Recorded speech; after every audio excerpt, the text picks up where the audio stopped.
Smartphones, a mobile computer device that is held in the hands of millions around the world. Web access and online content enhance the thinking process and future success of our population, but primarily high school students. Good morning. My name is Halle Ok.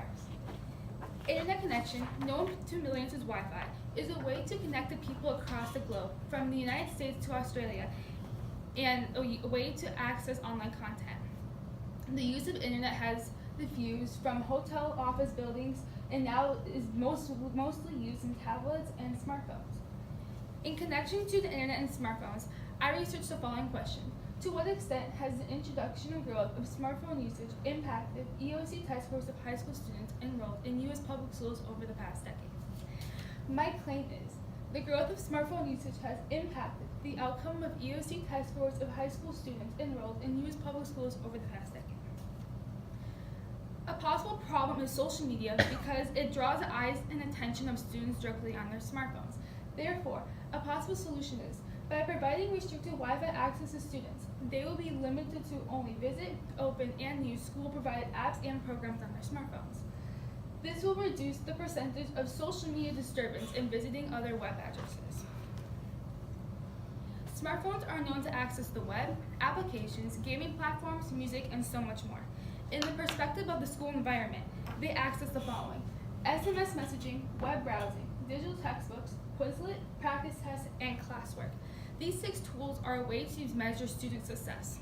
Without this access, students will not have a higher percentage rate of passing EOC test scores because a smaller percentage prefer pen and paper. The following graph demonstrates the technology advantages in schools, such as in the United States from 1998 to 2014, they rose from 0% to 31%. And in Germany from 2000 to 2014, they rose from 0% to roughly 37%. In connection to tools students can access on their smartphones, applications have been developed for students to stay up to date on their academics.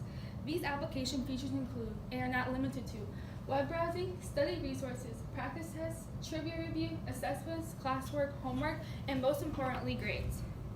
The following image demonstrates 3 of the application features that are seen on applications. The first cell phone image shows grades that students are allowed to access. The second image shows due dates for assignments, and the third image shows course content and weekly work. According to Will Giving Greater Student Access to Smartphones Improve Learning, written by Paul Barlow, I've had students engage in peer editing using cloud-based word processing on their phones, for example.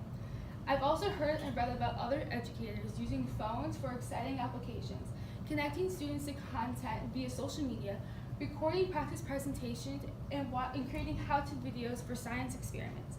The use of programs and software downloadable on smartphones has enhanced student production in classrooms, from the creation of how-to YouTube videos to making a presentation.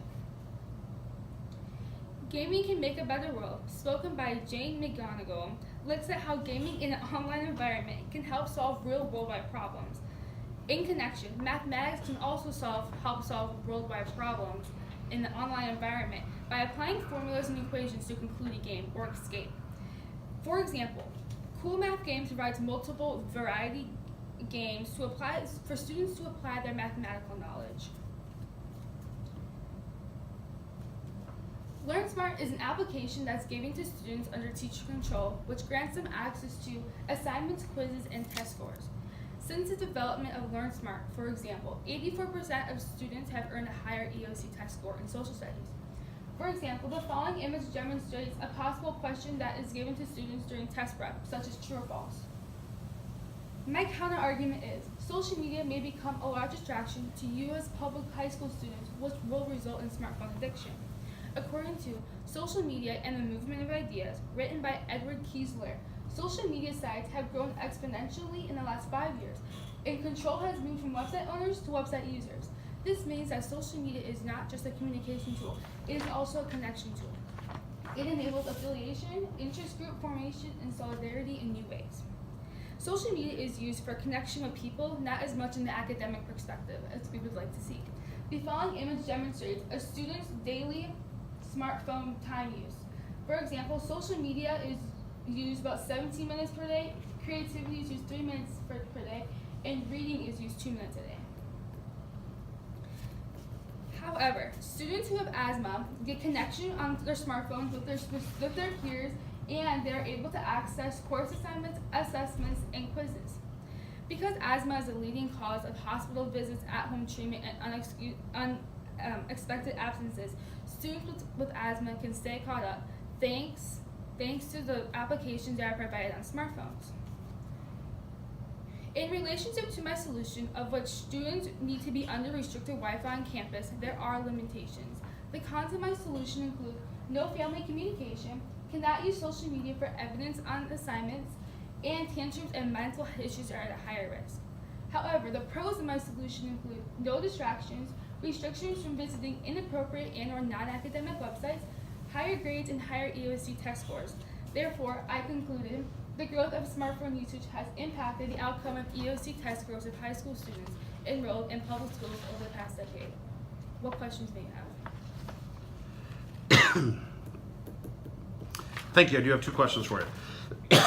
First up, how did your research question evolve as you moved through the research process?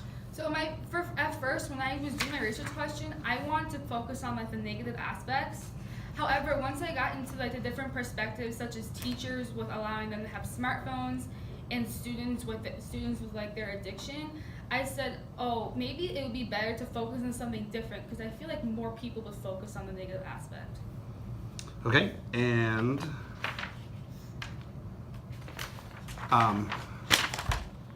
what advice would you have for other researchers that consider this same topic? So my main thing is, the first thing to do is find statistics to measure. So for example, I used LearnSmart, and I looked at the statistics for social studies and saw that 84% of students who use LearnSmart got higher EOC test scores. So that's what I encourage you to do first, and then also try to find as many studies as you possibly can, such as the WhatsApp study that I researched and explained in my paper. You're done.